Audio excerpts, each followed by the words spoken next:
الشيطان الرجيم بسم الله الرحمن الرحيم وصلى الله على محمد وعلى آله الطيبين الطاهرين الذين أذهب الله عنهم الرجس وطهرهم تطهيرا اللهم صل على محمد وآل محمد ولعنة الدائمة الباقية على أعدائهم ومنكر فضائلهم وغاصب حقوقهم أجمعين من يوم عداوتهم إلى قيام يوم الدين أما بعد يا عباد الله أوصيكم ونفسي بتقوى الله فإن التقوى خير الزاد وبها المعاد وتنفع يوم لا ينفع فيه مال ولا بنون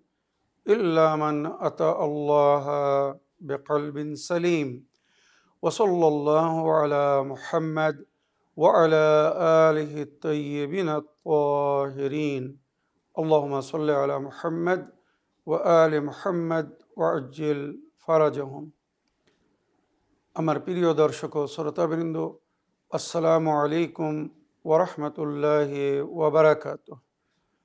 আপনাদের সকলকে আন্তরিক সালাম ও শুভেচ্ছা জানিয়ে আজকের অনুষ্ঠান ইসলাম ইন বাংলায় আপনাদেরকে স্বাগতম জানাই।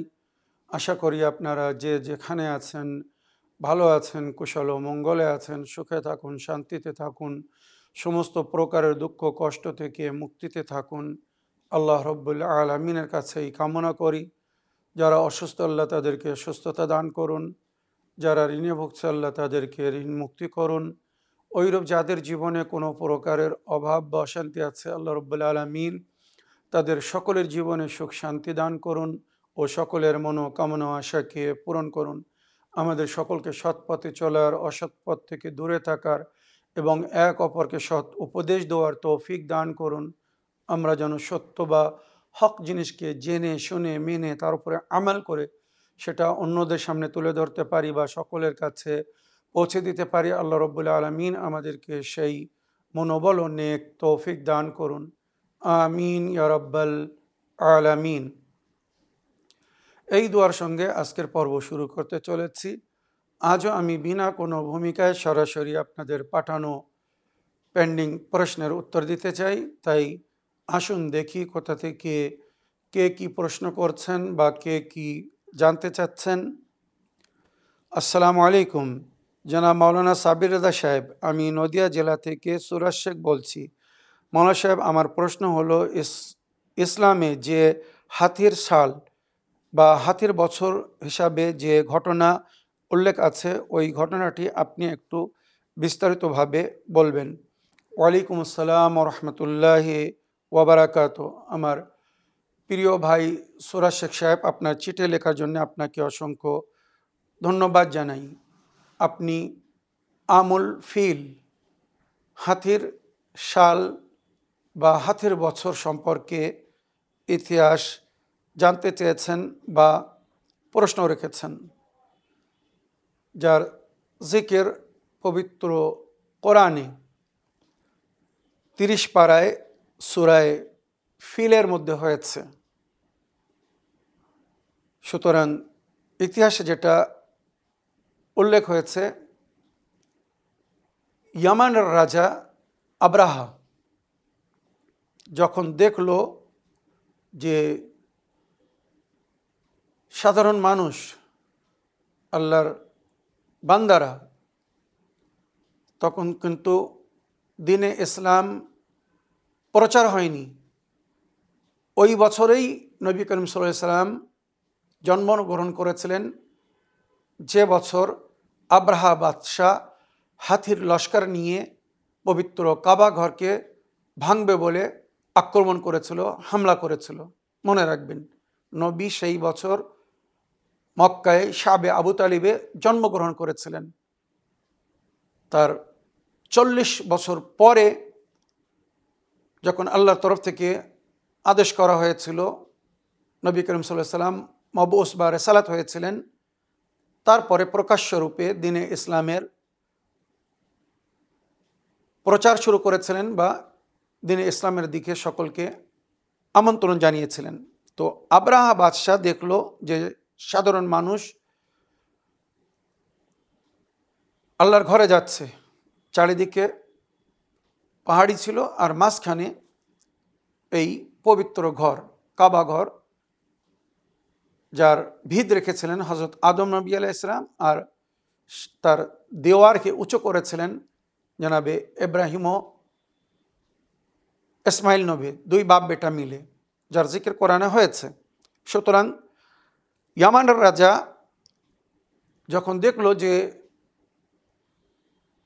আমাদের কালিসা মানে খ্রিস্টানরা যে গির্জাঘর বানায় আপনারা জানেন, তার এত সম্মান নেই, তার লোক এত শ্রদ্ধা করছে না, সেখানে অত যাচ্ছে না, আসছে না, যত পবিত্র কাবা ঘরের দিকে লোক যাচ্ছে, তওয়াফ করছে। আপনারা জানেন ইসলাম আসার আগেও পবিত্র কাবা ঘরের তওয়াফ হতো, বা সেখানে অন্যদের এলাহ বা প্রতিমা রাখা ছিল, আর তারা তার তওয়াফ করত, তার উপাসনা করত। সুতরাং আব্রাহা যখন দেখলো যে সবাই আল্লাহর ঘরের দিকে যাচ্ছে কিন্তু আমাদের গির্জা ঘরের দিকে কেউ আসছে না, তখন সে একটি সিদ্ধান্ত নিল বা ষড়যন্ত্র করলো যে যতদিন এই কাবা ঘর থাকবে লোক গির্জায় আসবে না। সুতরাং এই কাবা ঘরকে সরাতে হবে মাঝখান থেকে। কাবা ঘরকে যদি আমি ভেঙে ফেলি তখন লোক গির্জার দিকে আসবে। সুতরাং ইতিহাসে লিখছে সে সোনা দানা মণিমুক্ত দিয়ে ইয়ামানে একটি বিশাল গির্জাঘর তৈরি করেছিল, অদ্বিতীয়। তার আগে অত সুন্দর গির্জাঘর পুরো বিশ্বে কোথাও ছিল না। আর সে ইথিওপিয়ার রাজা বা আফ্রিকার রাজাদেরকে বা ওই দেশের লোকদেরকে বা অনেক আরববাসীদেরকে, মানে সেই সময় যারা বিভিন্ন এলাকায় রিয়াসতের মালিক ছিল তাদেরকে চিঠি লিখলো যে আমি ইয়ামানে সোনা দানা মণিমুক্ত দিয়ে খুব সুন্দর গির্জা তৈরি করেছি, তোমরা এখানে এসে আল্লাহর উপাসনা করো, আল্লাহর ইবাদত করো। ইতিহাসে লেখা হচ্ছে তার ডাকে সে একটা ভালো সাড়া পেল না, খুব একটা লোক গুরুত্ব দিল না, ওখানে গেল না। এমনকি রওয়ায়াতের মধ্যে যেটা উল্লেখ হয়েছে যে একজন ব্যক্তি ওই গির্জা ঘরে গিয়ে তার পবিত্রতাকে নষ্ট করে। এখানে কিছু কথা উল্লেখ আছে যেগুলো আমি প্রকাশ্যভাবে टीवी बोलते पारছি না। बानी फ़हीम के एक फ़र्द ने अब्राहा के उस कलीसे में जाकर उसकी बेहरमती की, মানে অপমানজনক একটা কাজ করলো। এক তো লোক যাচ্ছিল না, তার কারণে সে রেগেছিল। এবারে যখন তার কালিসা বা গির্জাঘরের অপমান করা হলো, সঙ্গে সঙ্গে সে রেগে নিজের সৈনিকদেরকে হুকুম দিল লস্কর জমা করো। হাতির লস্কর তৈরি হলো আর তারা পবিত্র কাবা ঘরের দিকে আসলো যে কাবা ঘর আমরা ভেঙে ফেলবো। একটা কথা বলে হিন্দিতে, না রহেগা বাঁশ না বাজেগি বাঁশুরি। যদি বাঁশ না থাকে তো বাঁশুরি কি করে বাজবে? বাঁশ থেকে বাঁশুরি তৈরি হয়, এটা একটা উদাহরণ। তো সে বলতে চাচ্ছিল যদি কাবা ঘর না থাকে তো তার উপাসনা বা ইবাদত কি করে হবে? বাধ্য হয়ে মানুষকে আমাদের এখানে আসতে হবে। এই ভেবে সে হাতির লস্কর নিয়ে মক্কায় পৌঁছে গেছে। এবারে মক্কা পৌঁছে যাওয়ার পরে ইতিহাস যেটা লিখছে, তার সঙ্গী সাথীদেরকে নিয়ে ওখানে যখন পৌঁছেছে তো তাদের কাছে যে পানাহার ছিল প্রায় শেষ হয়ে গিয়েছিল। সুতরাং তারা জনাবে আব্দুল মুত্তালিবের 200 উট চুরি করলো রাতের অন্ধকারে।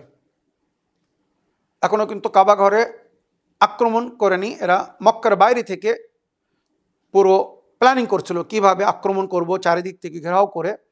সুতরাং তারা জানাবে আব্দুল মুত্তালিবের উট চুরি করলো। আর আব্দুল মুত্তালিব, জনাবে আব্দুল মুত্তালিব মাওলা আলী আলাইহিস সালামের দাদা বা প্রিয় নবীর দাদা হযরত আবু তালিবের পিতা আব্দুল মুত্তালিব সেই সময় মক্কার সর্দার ছিলেন। তাকে একটি পয়গাম দিল, কে? আবরাহা বাদশাহ, যে আমি কাবা ঘরকে ভাঙতে এসেছি, আমি কাবা ঘরকে ধুলস্যার করে যাব, যাতে সবাই বাধ্য হয়ে আমাদের কালিসা মানে গির্জাঘরে আসে। এ বিষয়ে তুমি কি বলতে চাও? আবরাহা জনাবে আব্দুল মুত্তালিবকে লিখেছে। জনাবে আব্দুল মুত্তালিব উত্তরে বললেন, আমি এখন এই অবস্থায় আপনার সঙ্গে সংঘর্ষ মানে যুদ্ধ করা বা লড়াই করার কোনো প্রস্তুতি রাখি না, আমি কোনো প্রকারের লড়াই করতে চাই না, আমরা শান্তিপূর্বকভাবে এখানে জীবনযাপন করছি, আমরা এখানে অশান্তি চাই না। হ্যাঁ, জনাবে আব্দুল মুত্তালিব স্বয়ং সরাসরি আবরাহা বাদশার কাছে গিয়ে বললেন, তোমার লোকেরা আমার উট চুরি করেছে, আমার উট আমাকে ফিরিয়ে দাও। আবরাহা বলল, আমি ভাবলাম যে তুমি কাবা ঘর নিয়ে, আমি যাতে কাবা ঘর না ভাঙি তার রক্ষার জন্যে কোনো একটি সন্ধিনামা বা কম্প্রোমাইজের রাস্তা খুঁজতে এসেছো। আমার কাছে হয়তো তুমি আশা করবে, দাবি করবে, ইলতেজা করবে, ইলতেমাস করবে যে কাবা ঘরকে ভেঙো না, আল্লাহর ঘরকে ভেঙো না, তাছাড়া তুমি যা বলবে আমরা সেটা মেনে নেব, তুমি তো শুধু নিজের উট চাইতে এসেছো।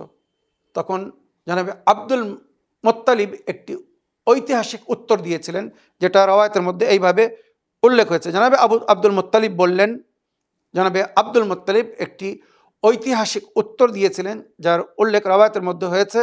জানাবে আব্দুল মুত্তালিব বললেন, আনা রব্বুল এবেল, এই উটের মালিক হচ্ছি আমি, আমি এই উটের প্রতিপালক, এদেরকে লালন পালন আমি করি, এই উটের মালিক হচ্ছে আমি। ওয়ালিল বাইতে রব্বুন ইয়ামনাহু, আর এই ঘর, যা ঘরকে তুমি ভাঙতে এসেছো, ইশারা করলেন কাবা ঘরের দিকে, এই কাবা ঘরেরও একজন প্রতিপালক আছে, মালিক আছে, সে নিজের ঘরের রক্ষা করবে। এতটুকু বলে নিজের উট নিয়ে জনাবে আব্দুল মুত্তালিব ফিরে গেলেন। আর এদিকে আবরাহা বাদশাহ আক্রমণ করার জন্যে অর্ডার করলো, তোমরা সব একসঙ্গে কাবা ঘরের দিকে চলো আর কাবা ঘরের উপরে আক্রমণ করে কাবা ঘরকে ভেঙে ফেলো।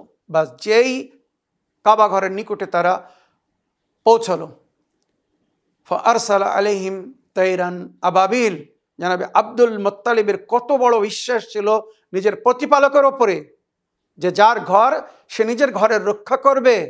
এই আন্তরিক সম্পর্ক ছিল আব্দুল মুত্তালিবের আল্লাহর সঙ্গে, ওইরূপ জানাবে আবু তালিবের আল্লাহর সঙ্গে।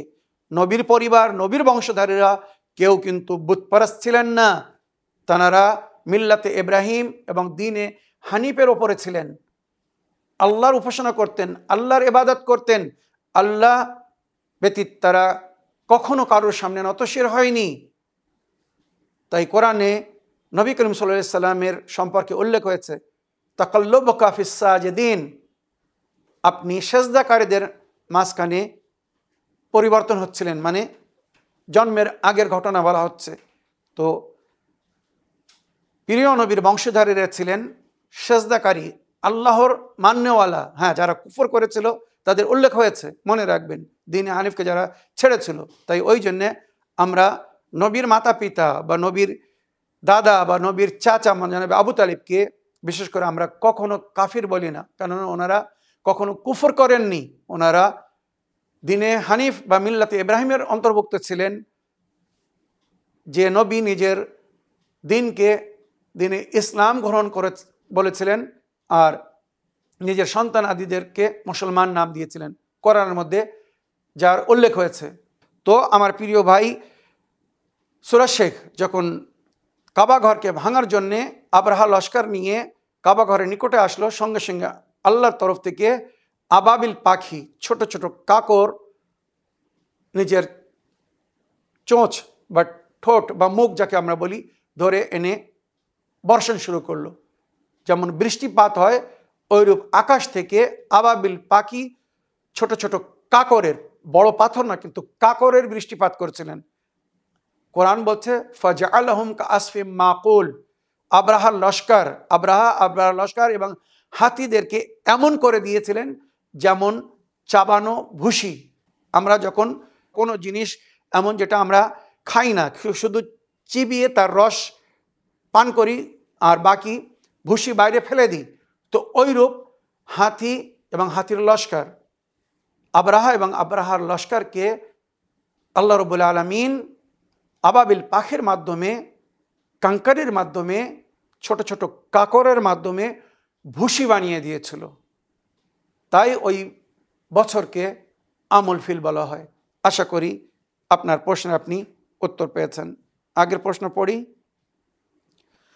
আসসালামু আলাইকুম, জনাব মাওলানা সাব্বির রেজা সাহেব, আমি নদিয়া জেলা থেকে সুরাজ শেখ বলছি। মাওলানা সাহেব, আমার প্রশ্ন হলো হজরত ইসরাফিল আলাইহিস সালাম ফেরেশতা নাকি 2 বার বাঁশিতে ফু দিবেন। মাওলানা সাহেব বলছি, বাঁশিতে প্রথমবার ফু দেওয়ার পরে কি হবে এবং বাঁশিতে দ্বিতীয়বার ফু দেওয়ার পরে কি হবে, আপনি একটু বিস্তারিতভাবে বলবেন। ওয়ালাইকুম আসসালাম রহমতুল্লাহি ওয়াবারাকাতু। আমার প্রিয় ভাই সুরাজ শেখ সাহেব, পুনরায় চিঠি লেখার জন্যে এবং সুন্দর একটি বিষয় জানার জন্য আপনি প্রশ্ন রেখেছেন, আপনাকে ধন্যবাদ জানাই। আপনি বলতে চাচ্ছেন যে জনাবে ইসরাফিল ফেরেশতা উনি যখন বাঁশুরি বাজাবেন, 2 বার বাঁশুরি বাজাবেন, একবার বাঁশুরি বাজাবার পরে কি হবে আর দ্বিতীয় বাঁশুরি বাজানোর পরে কি হবে। তো এই বিষয়ে যেটা রওয়ায়াতের মধ্যে উল্লেখ হয়েছে বা কোরআনের তাফসিরের মধ্যে যার বর্ণনা হয়েছে, যখন কিয়ামত আসবে, এই দুনিয়া শেষ হওয়ার সময় আসবে, আল্লাহ জনাবে ইসরাফিল ওই ফেরেশতাকে হুকুম দেবেন সুর মানে ওই বাঁশুরি বাজানোর। তো তার সুর এত মধুর সুর হবে, এত সুন্দর আওয়াজ হবে, মানুষ ওই বাঁশুরির সুরে জ্ঞানহারা বা আত্মহারা হয়ে যাবে। আর কখন তাদের রূহ পরওয়াজ হয়ে যাবে তারা নিজেরাও বুঝতে পারবে না। মনে রাখবেন, কিয়ামত যখন আসবে তার আগে এই বিশ্বে ইমামে মেহেদী আলাইহিস সালামের রাজত্ব হবে। পিওর মমিনরা, খাঁটি মমিনরা, আল্লাহর নেক বান্দারা সেই সময় জমিনের উপরে থাকবে। তো তাদের রূহ কিন্তু কষ্টের সঙ্গে, যেমন এখন মালাকুল মউত যখন রূহ কবজ করে, তো মমিনের রূহ শান্তিপূর্ণভাবে কবজ করে, এমনভাবে তার রূহ বাহির হয়ে যায় যেমন ফুলের থেকে সুগন্ধ, ফুল নিজেও বুঝতে পারে না, ওইরূপ মমিনের রূহ কবজ হয়। আর কাফেরদের রূহ যখন কবজ হয় তো তার সম্পর্কে রওয়ায়াত বলছে, কাটা পালার উপরে যখন কোনো কাপড় ফেলে যদি সেটাকে টানা হয়, তার একটা একটা সুতো আলাদা হয়ে যায়। ওইভাবে কাফির, মুশরিক, মুনাফিকদের রূহ কবজ করা হয়। তো কিয়ামতের আগে পিওর মমিনরা থাকবে। তাই ইসরাফিল যখন বাঁশুরি বাজাবে, সেই বাঁশুরের সুরে মগ্ন হয়ে, মানে মমিনরা, আল্লাহর নেক বান্দারা আত্মহারা হয়ে যাবে আর তারা ঘুমিয়ে পড়বে।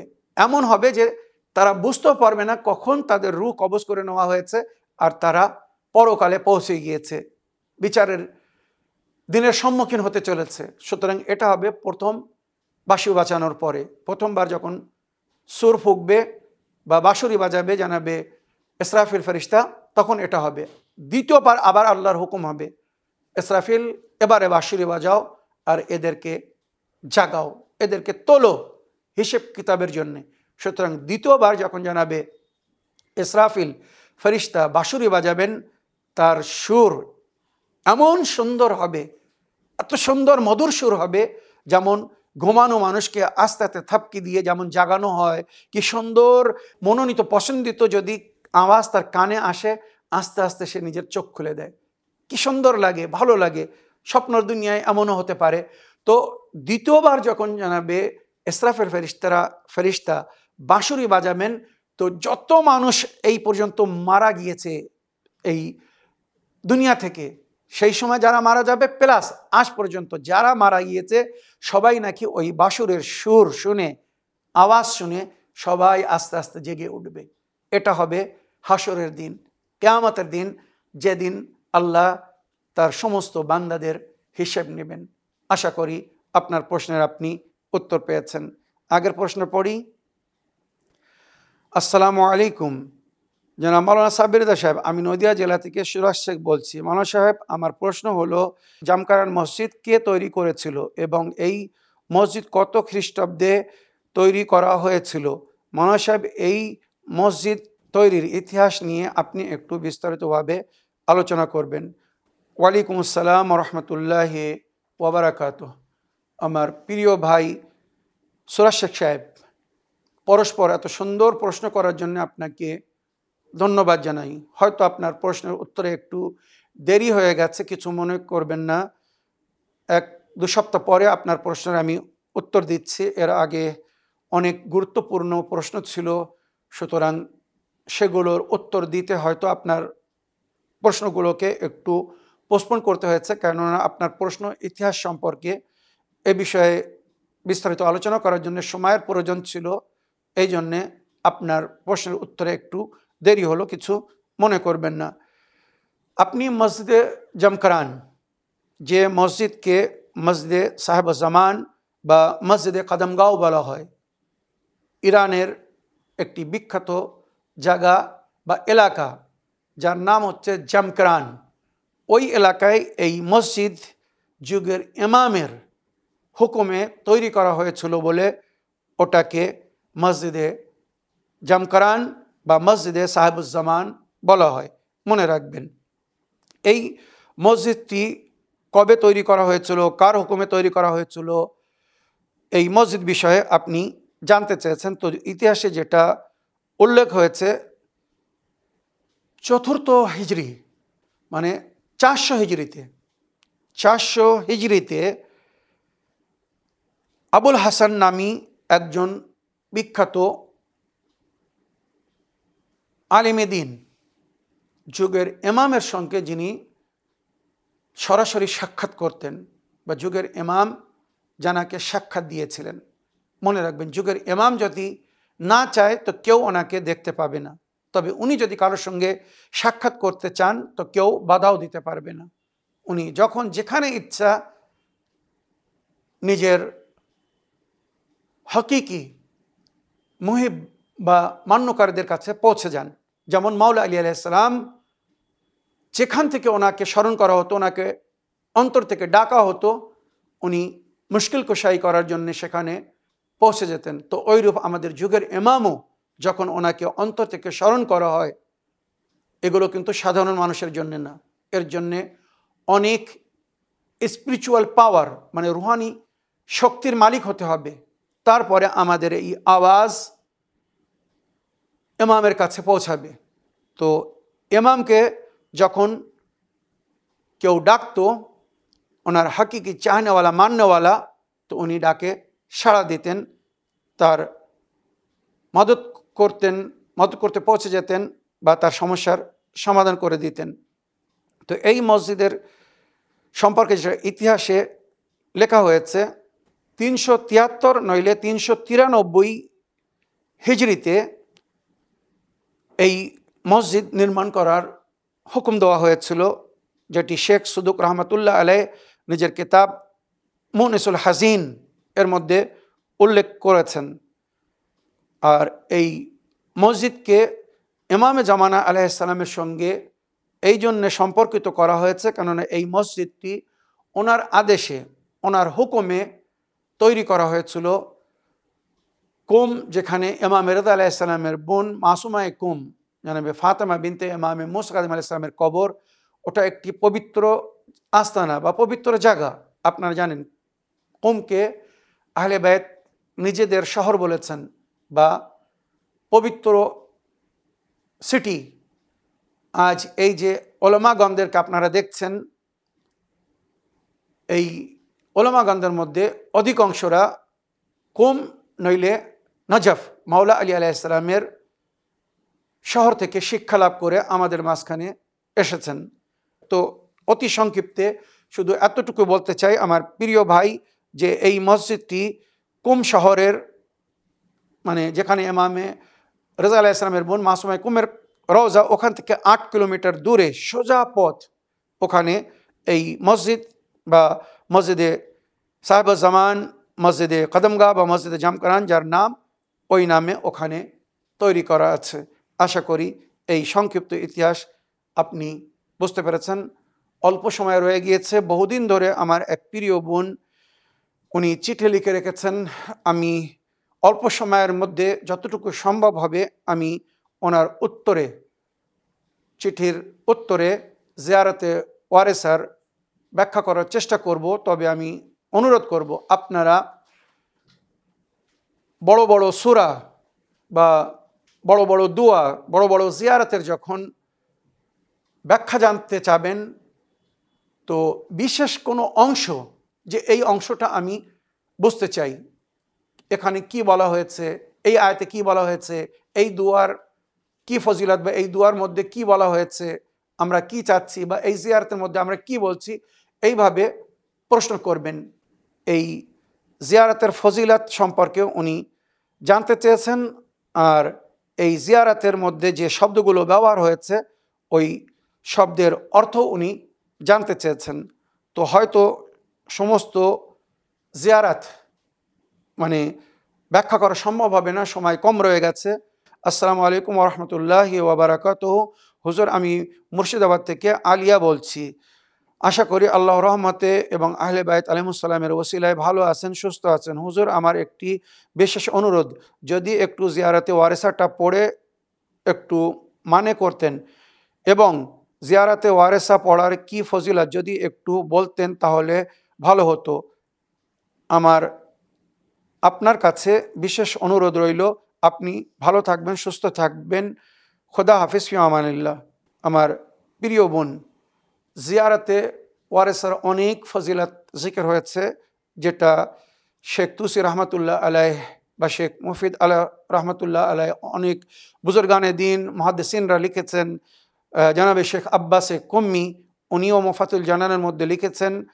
ইমামে জাফর সাদিক আলাইহিস সালামের একজন বিশেষ সাহাবী সফওয়ান জাম্মাল ওনার নাম, উনি যখন ইমামে জাফর সাদিক আলাইহিস সালামের কাছে এসে জিজ্ঞেস করলেন, মাওলা, আমি আপনার জাদ ইমাম হোসেন আলাইহিস সালামের জিয়ারত করতে চাই, তো এই জিয়ারতের আদব বা এর ফজিলত আমাকে বলুন, কিভাবে জিয়ারত করব, এর কি লাভ হবে, বা কবে জিয়ারত করব। তখন ইমামে জাফর সাদিক আলাইহিস সালাম বললেন, এই সফওয়ান, যখন ইচ্ছা তখন ইমামের জিয়ারত করতে পারো, মানে যখন তোমার মন চাবে তুমি কারবালায় যাও, ফোরাত নদীতে গোসল করো, আর তারপরে পাক পবিত্র পোশাক পরিধান করে আতর মেখে একটি সুন্দর অবস্থায় আস্তে আস্তে পবিত্র সমাধি কারবালায় ইমাম হোসেন আলাইহিস সালামের রওজায় প্রবেশ করো। ইজনে দুখুল পড়ো, মানে রওজায় প্রবেশ করার অনুমতি নিতে হয়, তো সেই ইজনে দুখুল পড়ে তারপরে প্রবেশ করো। তবে জিয়ারতে যাওয়ার আগে 3টি রোজা রাখো। মনে রাখবেন, এগুলো তাদের জন্য যারা কারবালায় যায় জিয়ারত করার জন্য, সরাসরি নিকট থেকে ইমাম হোসেন আলাইহিস সালামের জিয়ারত করতে চায়। তবে যারা আমরা অনেক দূরে বসবাস করছি, আমরা যেখান থেকে ইচ্ছা সেখান থেকে জিয়ারত করতে পারি, কেননা স্বয়ং ইমাম হোসেন আলাইহিস সালাম বলেছিলেন, জিয়ারতুকুম মকবুলা মিন হাইসু আনতুম, তোমাদের জিয়ারত সেখান থেকেই আমি গ্রহণ করব, কবুল করব। তোমাদের সালামকে যেখান থেকে তোমরা আমাকে সালাম জানাবে, আমাকে সালাম করবে। ওমান যারানি যুরতু ফি কবরিহি, যে আমার জিয়ারত করবে আমি তার কবরে তার জিয়ারত করতে আসবো। তো ইমামে জাফর আলাইহিস সালাম সফওয়ান জাম্মালকে বলেছিলেন, জিয়ারত করতে যদি কারবালায় যেতে চাও তো তার আগে 3 দিন রোজা রাখবে, মানে হালাল পবিত্র পানাহার করবে এবং নিজের স্পিরিচুয়াল পাওয়ারকে পুষ্টি করার জন্য, বৃদ্ধি করার জন্য 3 দিন রোজা রাখবে। তারপরে জিয়ারতের সফরে যাবে। এবারে যখন কারবালায় পৌঁছা যাবে তো ওখানে গিয়ে ফোরাত নদীতে গোসল করবে। ফোরাত নদীতে যদি না হয় তো ফোরাত নদীর পানি আপনারা জানেন ফিল্টার করে হোটেলে বা বিভিন্ন জায়গায় সেটাকে প্রোভাইড করা হয়, তো ওখানে গোসল করে এবারে রওজার দিকে যাবেন। আর ওখানে বিশেষ একটি দোয়া পড়তে বলা হয়েছে, যার মধ্যে এই জিয়ারত পড়ার ফজিলত জিকির হয়েছে, যেমন আল্লাহুম্মা ইজআল নূরান ওয়া তুহুরান ওয়া হিরজান, আল্লাহ আমার এই জিয়ারতকে বিসমিল্লাহ ওয়া বিল্লাহ, মানে এইভাবে দোয়া পড়ে জিয়ারতের জন্য আগমন করতে বলা হয়েছে, রওজায় যেতে বলা হয়েছে। আল্লাহুম্মা জাল নূরান ওয়া তহুরান ওয়া হিরদান ওয়া শেফান মিন কুল্লি দাইন ওয়া সুকমিন ওয়া আফাতিন ওয়া আহাতিন। আল্লাহ আমার এই জিয়ারতকে নুরানি করুন, পবিত্রতা, রুহানি পবিত্রতা অর্জন করার আমার জন্য হেরজ করুন, মানে আমি এই জিয়ারতের মাধ্যমে যেন এমন একটা হেসারের মধ্যে এসে যাই, তারপরে যেন কোনো শত্রু আমাকে আঘাত না করতে পারে। আমাকে শেফা দান করবেন সমস্ত রোগ থেকে এই জিয়ারতের মাধ্যমে। ও সুকমিন ওয়া আফাতিন ওয়া আহাতিন, সমস্ত বালা ও মুসিবত থেকে আমার রক্ষা করবেন, কারোর যেন না লাগে বা কোনো শারীরিক সমস্যা আমার মধ্যে না থাকে। আল্লাহুম্মা তাহহির বিহি কালবি, আল্লাহ আমার অন্তরকে এই জিয়ারতের মাধ্যমে পাক ও পবিত্র ও নুরানি করবেন। ওয়াশরা বিহি সাদরি, আমার সিনাকে বৃদ্ধি করবেন, কুশাদ করবেন। ওয়াসাহিল্লি বিহি আমরি, আর আমার কাজকে এই জিয়ারতের মাধ্যমে আসান করে দিবেন। এইভাবে উল্লেখ হয়েছে রাওয়াতের মধ্যে। গোসল করে পাক পবিত্র পোশাক পরিধান করে সুরমা বা আতর মেখে এইভাবে ইমাম হোসেন আলাইহিস সালামের জিয়ারত করতে যেতে বলা হয়েছে। এবারে যখন রাওয়াত বলছে, যখন ওই হেঁটে জিয়ারতের দিকে যাবেন, তো প্রতি কদমে আল্লাহ এক হজ একটি উমরার সওয়াব দান করবে, এক এক পায়ে এক এক কদমে। ভেবে দেখুন, রাওয়াতের মধ্যে উল্লেখ হয়েছে যারা জিয়ারত করতে যায় 70,000 ফেরেশতা সেই দিন থেকে ইমাম হোসেন আলাইহিস সালামের কবরের উপরে বসে আছে, যেদিন ওনাকে কবরবাসী করা হয়েছিল, যেদিন উনি শহীদ হয়েছিলেন বা শাহাদাতের পরে কবর দেওয়া হয়েছিল। আর যারা জিয়ারত করতে যায় ওই 70,000 ফেরেশতারা, তাদের জন্য আল্লাহর কাছে ক্ষমা প্রার্থী হয় যারা ইমাম হোসেন আলাইহিস সালামের জিয়ারত করে। ফেরেশতাদের দোয়া কখনো আল্লাহ রদ করেন না। এবারে বুঝতে পেরেছেন যে ওই জিয়ারতের কি লাভ, কি মর্যাদা বা কি ফায়দা। যদি কেউ জিয়ারত করে, আল্লাহ হয়তো তার পূর্বের, যেটা রাওয়াতের মধ্যে উল্লেখ হয়েছে, সমস্ত গুনাহকে ক্ষমা করে দিবেন, নেক তৌফিক দান করবেন, আর ওই জিয়ারতের কারণে সে জান্নাতবাসী হবে বা জান্নাতের প্রাপ্য হবে। এইভাবে কবরের নিকটে গিয়ে আল্লাহু আকবার, আল্লাহু আকবার, লা ইলাহা ইল্লাল্লাহ, ওয়াল্লাহু আকবার, আল্লাহু আকবার, আলহামদুলিল্লাহি কাসীরান, সুবহানাল্লাহি বুকরাতান ওয়া আসীলা, আলহামদুলিল্লাহিল্লাযী হাদানা লিহাযা ওয়া মা কুন্না লিনাহতাদি লাউলা আন হাদানাল্লাহ, লাকাদ জাআত রাসূলু রাব্বিনা বিল হক। এইভাবে বলে এবারে জিয়ারতের জন্য প্রস্তুত হতে হবে। আর পবিত্র জারি বা কবরের যে গুম্বদ, ওখানে প্রবেশ করতে হবে। ওখানে প্রবেশ করার পরে এবারে এই যে জিয়ারতে ওয়ারাসা, এইভাবে পড়তে হবে, আসসালামু আলাইকা ওয়ারাসা আদম সাফাতুল্লাহ। এই আদমের ওয়ারিস, মনে রাখবেন ইমাম হোসেন আলাইহিস সালামকে সমস্ত নবীদের বা ওনার পূর্বের মাসুমিনদের ওয়ারিস করা হয়েছে। আসসালামু আলাইকা ওয়ারাস আদম সাফাতুল্লাহ, এই হযরত আদমের ওয়ারিস, যিনি আল্লাহর মনোনীত বা পছন্দিত বান্দা ছিলেন, বা আল্লাহ যেনাকে সিলেক্ট করেছিলেন, চয়েস করেছিলেন, সেই আদমের ওয়ারিস, আপনার উপরে সালাম। নূহ নবী, এখানে এবার আমি জিয়ারত পড়ে যদি তার তর্জমা করতে চাই, অনেক সময়ের প্রয়োজন। ইনশাআল্লাহ আল্লাহ যদি তৌফিক দান করে কোনো অন্য আরেক সময় জিয়ারত পড়ে শোনাবো, শুধু অতি সংক্ষিপ্তে। আজকে আর 5-7 মিনিট রয়ে গেছে, এর মধ্যে আমি যতটুকু সম্ভব হবে জিয়ারতের শুধু তর্জমা বলে দিচ্ছি, যাতে আপনারা বুঝতে পারেন যে এই জিয়ারত আপনারা কি বলছেন। এই আদম নবীর ওয়ারিস, আপনার উপরে আমার সালাম। এই নূহ নবীর ওয়ারিস, আপনার উপরে আমার সালাম। এই ইব্রাহিম খলিলুল্লাহর ওয়ারিস, আপনার উপরে আমার সালাম। এই মুসা কলিমুল্লাহর ওয়ারিস, আপনার উপরে আমার সালাম। এই ঈসা রুহুল্লাহর ওয়ারিস, আপনার উপরে আমার সালাম। এই মোহাম্মদ নবী করিম সাল্লাল্লাহু আলাইহি ওয়াসাল্লামের হাবিবুল্লাহর ওয়ারিস, আপনার উপরে আমার সালাম। এই আমিরুল মুমিনিন আলী ইবনে আবি তালিব আলাইহিস সালামের ওয়ারিস, আপনার উপরে আমার সালাম। মানে মনে রাখবেন, এনারা এই সমস্ত মহাপুরুষদের বিরাসত পেয়েছিলেন ইমাম হোসেন আলাইহিস সালাম, তাই ওনাকে ওয়ারিস বলা হয়েছে। আসসালামু আলাইকা ইবনা মুহাম্মদ মুস্তাফা, এই নবীর সন্তান মোহাম্মদ মুস্তাফার সন্তান, আপনার উপরে আমার সালাম। আসসালামু আলাইকা ইবনা আলী মুর্তদা, এই আলী মুর্তদার সন্তান, আপনার উপরে আমার সালাম। আসসালামু আলাইকা ইবনা ফাতিমা জাহরা, এই ফাতিমা জাহরার সন্তান, আপনার উপরে আমার সালাম। আসসালামু আলাইকা ইবনা খাদিজাতুল কুবরা, এই খাদিজাতুল কুবরার সন্তান, আপনার উপরে আমার সালাম। আসসালামু আলাইকা ইয়া সার আল্লাহ ওয়া ইবনা সারে ওয়াল বিতুল মাউতুর, আমার সালাম তার উপরে যে আল্লাহর পথে জীবন দান দিয়েছে, কুরবানি দিয়েছে, এবং ওনার পিতাও আল্লাহর পথে জীবন দান দিয়েছিলেন বা কুরবানি দিয়েছিলেন। ইমাম হোসেনকেও নামাজের অবস্থায় আল্লাহর ঘরে যেমন মাওলা আলীকে শহীদ করা হয়েছিল, ইমাম হোসেনকে ওইভাবে শহীদ করা হয়েছিল। ওয়াল বিতুল মাউতুর, এবং নাহক যার রক্তপাত করা হয়েছিল তার উপরে আমার সালাম। আশহাদু আন্নাকা আকামতাস সালাত ওয়া আতাইতাজ যাকাত, আমি সাক্ষ্য দিচ্ছি আপনি নামাজ কায়েম করেছিলেন, যাকাত দিয়েছিলেন, ও আমারতা বিল মারুফ ওয়া নাহাইতা আনিল মুনকার, নেকির হুকুম দিয়েছিলেন, অন্যায় থেকে মানা করেছিলেন, ওয়া আতাতাল্লাহু ওয়া রাসূলুহু হাত্তা আতাকাল ইয়াকিন, আর আল্লাহ ও রসুলের ইতাত করেছিলেন জীবনের শেষ নিঃশ্বাস পর্যন্ত, শাহাদাত বরণ করা পর্যন্ত আল্লাহর ও রসুলের ইতাত করেছিলেন, কোনো হুকুমের, আল্লাহ রসুলের কোনো হুকুমের অমান্য করেননি। ফালান আল্লাহ উম্মাতান কাতালাতকা, লানাত হোক আল্লাহর অভিশাপ সেই উম্মতের উপরে যে আপনাকে কাতল করেছে, মানে ইমাম হোসেন আলাইহিস সালামকে যারা কাতল করেছিল তাদের উপরে লানাত। ওয়ালান আল্লাহ উম্মাতান যালামাতকা, সেই উম্মতের উপরে লানাত যারা ইমাম হোসেন আলাইহিস সালামের উপরে জুলুম করেছিল। ওয়ালান আল্লাহ উম্মাতান সামিয়াত বিযালিকা ফারাদিয়াত বে, তাদের জন্য যারা আজও এজিদপন্থী বা এজিদের ওই দুষ্কর্ম থেকে বা ইমাম হোসেন আলাইহিস সালামের হত্যা থেকে যেটা শুনেও রাজি, লান আল্লাহ উম্মাতান সামিয়াত বিযালিকা ফারাদিয়াত বে, লানাত হবে আল্লাহর অভিশাপ সেই উম্মতের উপরে যারা এই ঘটনা, কারবালার ঘটনা শুনেছে আর এজিদের এই কর্ম থেকে তারা রাজি হয়েছে। ইয়া মাওলা ইয়া আবা আব্দুল্লাহ আশহাদু আন্নাকা কুনতা নূরান ফিল আসরাবিশ শামিক ওয়াল আরহামিল মুতাহহারা, আকা মাওলা ইমাম হোসেন আমি সাক্ষী দিচ্ছি আপনি পবিত্র বংশের মধ্যে ছিলেন, পবিত্র গর্ভের মাধ্যমে এই দুনিয়ায় জন্ম নিয়েছিলেন। লাম তুনাজ্জিসকাল জাহিলিয়াত বিআনজাসিহা, মূর্খতার অন্ধকার বা নেজাসাত আপনাকে স্পর্শ করতে পারেনি। ওয়ালাম তুলবিসকা মিন মুদালাহামাত সিয়াবিয়া, না অপবিত্র জঘন্যতার কোনো পোশাক আপনাকে পরিধান করতে হয়েছে, মানে এটা ইশারা কিনারা, মানে ওনাদের নিকটে কোনো নেজাসাত আসেনি বা ওনারা কোনো নেজাসাতকে নিজের নিকটে আসতে দেননি, মানে অপবিত্র জিনিসকে পরিধান করেননি, এগুলো পাপ, গুনাহ, নিজাসাত ইত্যাদি। ওয়াশহাদু আন্নাকা মিন দাআইমিদ দ্বীন ওয়া আরকানিল মুমিনিন, আপনারাই দিনের স্তম্ভ, বুনিয়াদ, ভিত এবং দিনের আরকান, রুকুন আপনারা।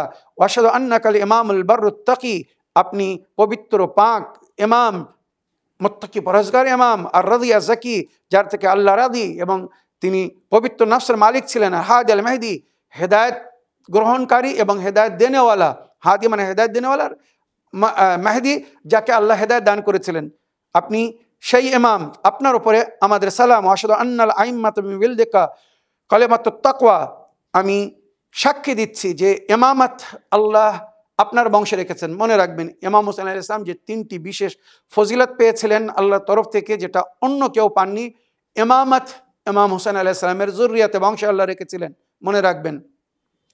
ও শেফাফে তুরবাতে, ইমাম হোসেন আলাইহিস সালামের মাটিতে আল্লাহ, কবরের মাটিতে, কারবালার মাটিতে আল্লাহ শেফা রেখেছেন। ওয়া ইস্তিজাবাতু দুআ তাহতা কুব্বাতি, ইমাম হোসেন আলাইহিস সালামের কবরের নিকটে পাশে দাঁড়িয়ে, ওই গম্বুজের নিচে দাঁড়িয়ে যদি কেউ দোয়া করে বা বসে যদি কেউ দোয়া করে, তার দোয়াকে আল্লাহ রদ করেন না। এই ফজিলত ইমাম হোসেন আলাইহিস সালামের।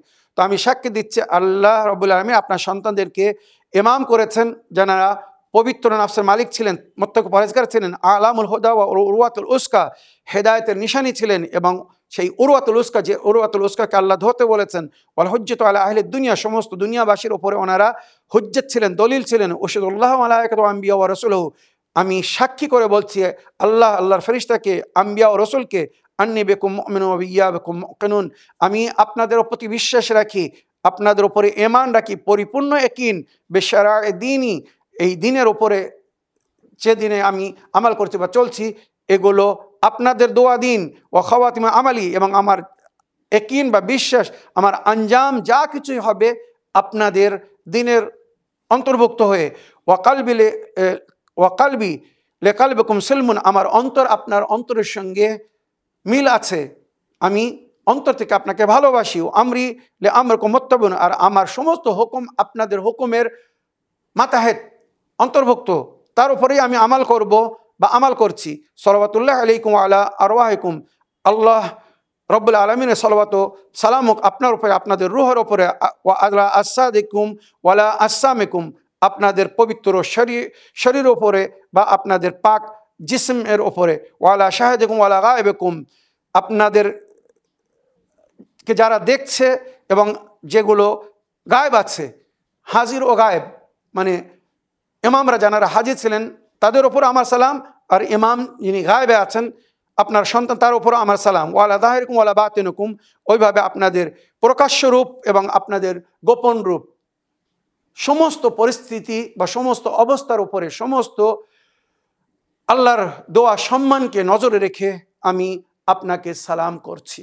এইভাবে যদি কেউ যুগের ইমামকে মানে ইমাম হোসেন আলাইহিস সালামকে স্মরণ করে, যেটি যুগের ইমাম বলেছেন, তো ইনশাআল্লাহ সে পরকালে ইমাম হোসেন আলাইহিস সালামের শেফাত পাবে, বা ইমাম হোসেন আলাইহিস সালাম তার কবরে তার জিয়ারতের জন্য আসবেন। আল্লাহ আমাদের সকলকে এই দুনিয়ায় ইমাম হোসেন আলাইহিস সালামের জিয়ারত এবং পরকালে ওনার শেফাত নসিব করুন। আমিন ইয়া রাব্বাল আলামিন।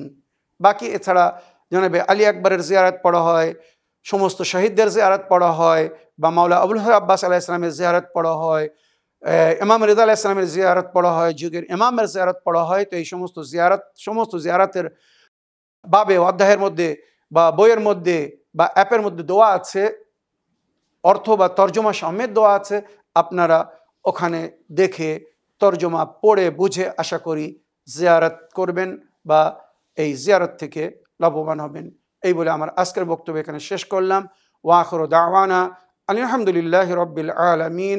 ওয়াসসালামু আলাইকুম ওয়া রাহমাতুল্লাহি ওয়া বারাকাতুহু।